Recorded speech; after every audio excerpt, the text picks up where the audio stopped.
This is Residents in a Room, an official podcast of the American Society of Anesthesiologists, where we go behind the scenes to explore the world from the point of view of anesthesiology residents. What I wish the examinee would know is that the examiners are also being graded. Make sure you are finding your stress outlet, whether that be exercising or music or some creativity outlet, just as if you were any other day. Do as many practice oral stems as you can. Talk them through, do them with colleagues, do them with faculty members. Welcome to Residents in a Room, the podcast for residents by residents. I'm Dr. Vincent Bargnes, a CA1 at Stony Brook Medicine in Long Island, New York, and I also serve as the ASA Monitor's Residents Review Junior Co-Editor. We're here today at ASA's board meeting in Chicago with Dr. Sascha Beutler. Dr. Beutler is a program director, an examiner for the ABA, and the chair of the ASA Committee on Residents and Medical Students. She's going to talk to us about our applied exams.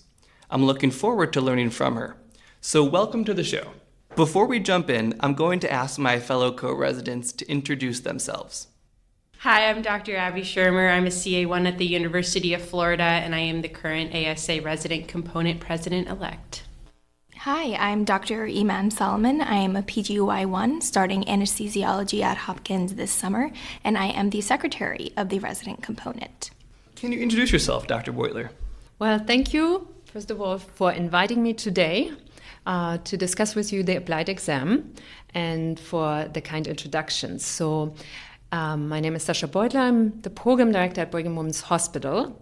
Originally, though, I'm from Germany. I went to medical school there, started training actually in trauma surgery, and then came to Brigham Women's Hospital to transition my career into anesthesiology, did my internship year and residency there, followed by critical care fellowship at MGH, and then I was on staff at the VA for several years.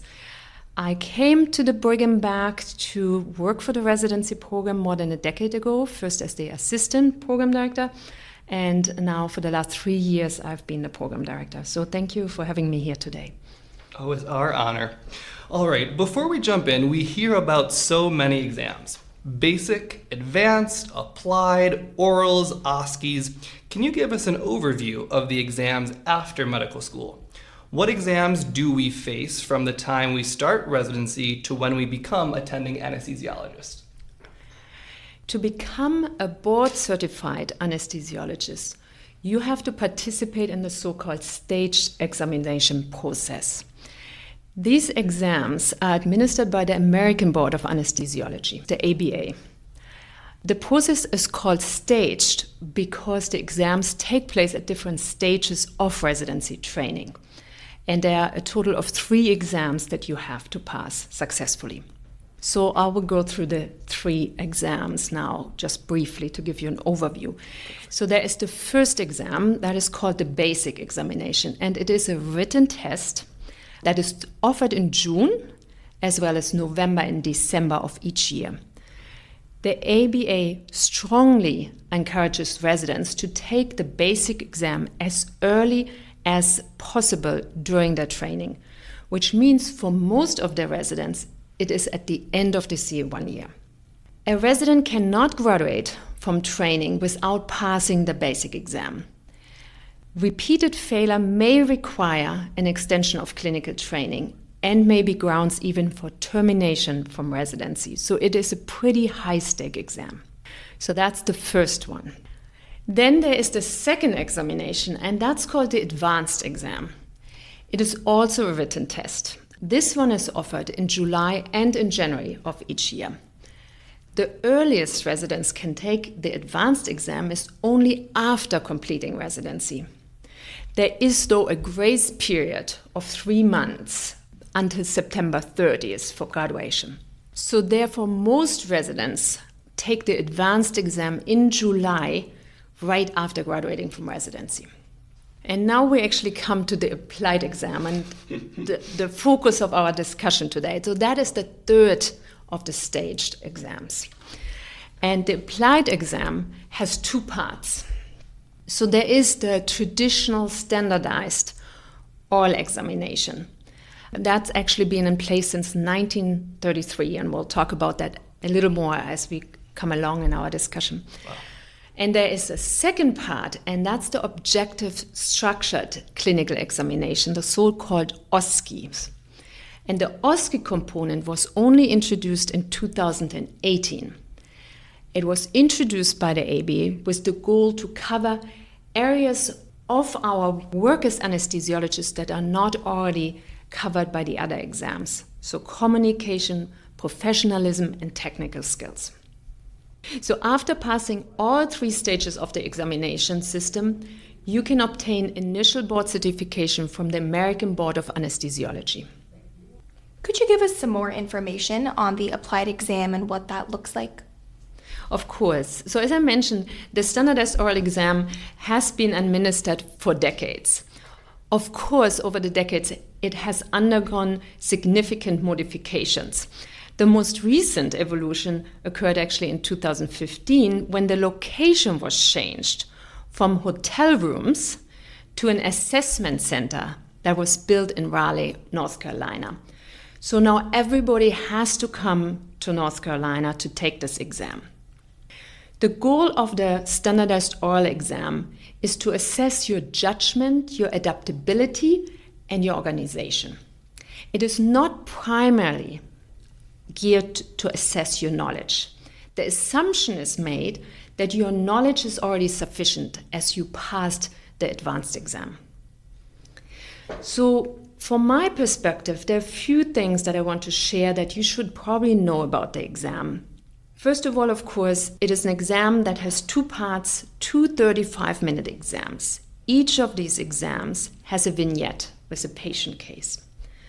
The first exam starts off with 4 topics about the intra-op management, followed then by 6 topics on the postoperative care.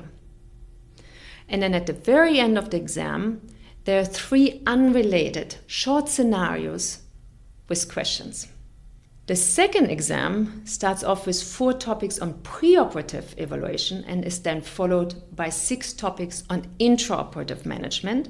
And then again, there are 3 additional short scenarios with questions. It is very important to know that this exam is very structured. The examinee is presented with these 13 different topics in each exams, and the examinee can score points on each of the topics. So therefore, if you're not sure about one, just move forward. Do not worry. Focus on the next step. The exam is also very timed. For each of the intra-op and post-op topics, the examiner has 2.5 minutes only to examine this particular topic. The examiner is asked to strictly adhere to this timeline, not less, not more. So sometimes if you have answered a question to the point, there's still time left. If it takes more time for you to answer the question, sometimes there's not enough time, this may lead to a somewhat abrupt transition to the next topic. So that's the timing of the exam that you need to understand. Then it's also very scripted. So the examiners are asked to stay on the topic and at times probe for depth and breadth. However, examiners cannot invent topics. Now, most importantly, as an examiner, we are asked to avoid any nonverbal communication.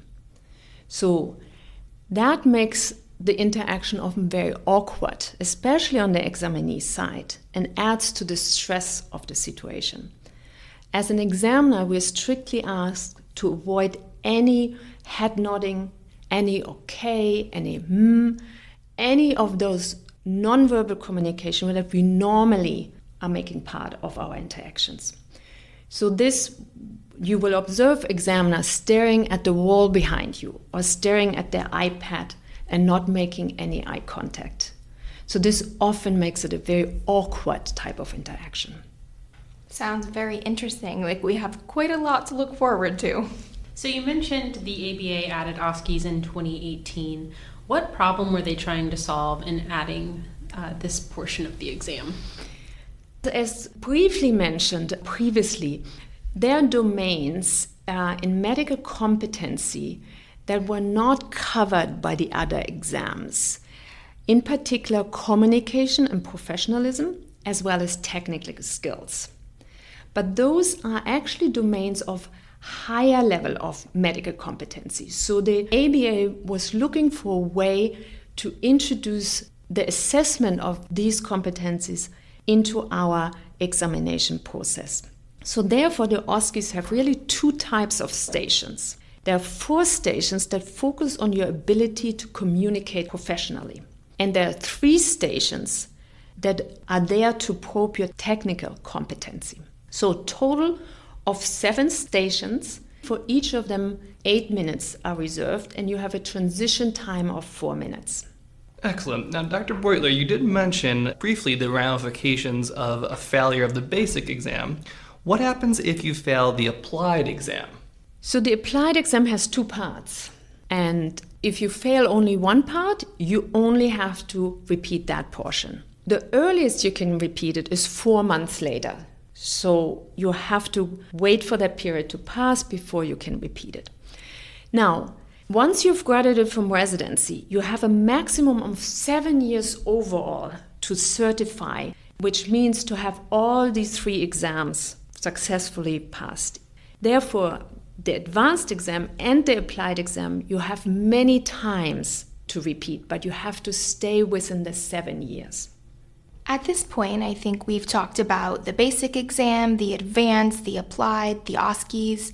Could you tell us a little bit about the oral boards and what we can expect and how you would recommend preparing for that? The standardized oral board, it is important for you to practice. Now practice out loud. You can record yourself, you can practice with a peer. It doesn't have to be a faculty member who is a board examiner. Remember, it is important to answer the question that is actually being asked. And there are many exam question examples out there. Do not avoid answering a question, but also there's no need to make up additional information that would answer a different question. I believe the best way to practice is that you picture yourself in your work environment and with the patient, and then explain what you usually would do in your practice. Do not start doing things that you usually wouldn't do just because you're in the exam. And again, practice to be able to explain your reasoning behind your actions in a clear and concise manner. Thank you for that advice. How about the OSCEs? What are your best tips for preparing for OSCEs? So the OSCEs are a little bit different because, as we discussed, the content of the OSCEs covers communication and professionalism and then technical skills. And it is important to note that the content of the OSCEs is still evolving. New content is being added in the next few years. So for example, starting in 2026, qualitative and quantitative neuromuscular blockade, as well as fetal heart rate monitoring, is added to the exam, as well as the interpretation of abdominal ultrasound images, such as the pelvis gastric exam and the left and upper right quadrum exam. So to become familiar with the content that is still quite limited, it is very useful for you to go on the ABA website. There are content outlines as well as videos that help you to understand what you will be tested upon. Excellent. Now, Dr. Beutler, you mentioned reflecting on our day-to-day training during our exams. Is there something we should be doing in particular in our clinical practice to be more prepared when we take these tests? Yeah, so I believe for the standardized oral exam portion, the daily discussion with your faculty and your peers about the patient care that you're providing, that they are providing, are key for the success. Ask questions, share your thoughts, listen to the reasoning of your faculty and your peers, how they prepared for the case, and then how they actually handled the situation. That will help you very much to prepare for this exam. For the OSCEs, as we mentioned, it's a little bit different, especially for the technical part. Their ultrasound skills are a key skill that you need to obtain. So Be proactive and use ultrasound throughout your training whenever possible. This will be very helpful for you when you're at the exam. Practice makes perfect, right? I think you touched on the timeline a little bit in terms of what we can expect with these exams. How does that timeline change, if at all, for residents that are pursuing fellowship? The timeline is typically the same for residents entering fellowships or taking faculty position at an academic center or going into private practice. Most residents, as we earlier said, will take the advanced exam right in the summer after finishing residency, and then within a year or 1.5 years later, doing the applied exam. So you mentioned some changes that we can anticipate for 2026. Are there any other changes you anticipate down the road for these exams? So the American Board of Anesthesiologists administers the exam, but also drives the content. So I do believe it is the best resource to use the ABA website. It is frequently updated. When new content is added, you will find that on the website, and it's a very helpful information right from the ABA posted. Now, where do you see residents going wrong as you are an examiner for the ABA? Are there mistakes you see often? What traps should we look out for as examinees? So I would say that is actually one of the myths right there for the standard oral board exam. Often examinees think there are traps built into the questions, but there really aren't. As we discussed earlier, the content is very scripted and it is determined long before the exam is actually delivered. And the goal is not to trap anyone. The goal is to assess whether the candidate is ready to practice as an independent anesthesiologist in the United States. Also, as an examinee, you feel very uncomfortable and awkward in the situation because of the way that the communication is not natural to us by leaving out nonverbal feedback. So never try to read anything into the way the examiner is conducting the exam. And then also remember, there are many points you can score. So it's like in real life when you're with a patient, when an IV didn't work, you need to focus on the next step in your care. The same in the exam. Move on to the next topic in your mind. And then finally, I do believe this exam is a lot about stress management and being able to function under stress. So the last few days before the exam, do not study. Take off, sleep, eat, take an early flight, so that you're prepared to deal with a stressful situation, just as you do in the OR. You've been an examiner for a long time now. Is there something that you wish we better understood about the examiners? Yes, and what I wish the examinee would know is that the examiners are also being graded. All these exams are video recorded, and the examiners are graded on the way they deliver the exam. So the examiners are being audited, whether they give a fair exam. And at the end of the week, sometimes with a few weeks delay, the examiner receives a report about their strengths and their weaknesses. So believe me, you are not the only one stressed in the room. Also, what I would like to add is there is a myth out there that an examinee can just fail this exam because of one examiner. However, this is not accurate. You have 4 examiners and all the exams are video recorded, as we discussed, and graded how the examiner delivers this exam. That's very reassuring. Thank you. Well, let me turn the tables before we conclude today. I'm curious to hear from you all. What other advice you might have heard how to approach this exam process? Oh, now I'm in the hot seat. One of the pieces of advice I've received for taking standardized tests like these exams we've talked about is to make sure you take care of yourself on a physical level, on a mental level, emotional level, spiritual level, however you take care of yourself. Make sure you are finding your stress outlet, whether it be exercising or music or some creativity outlet, just as if you were any other day. And so you can function to your fullest for the many exams that board certified anesthesiologist. Dave. I think a piece of advice that is preached at my program is do as many practice oral stems as you can. Talk them through, do them with colleagues, do them with faculty members. We, as early as CA1s, have started to deconstruct stems and go through questions with faculty members just to start getting a glimpse of what the process is and what the type of questions are and how to answer them properly, because there is an art to it in directly answering the question rather than going on a tangent, and understanding the types of questions that will be asked. It sounds like you're getting good advice.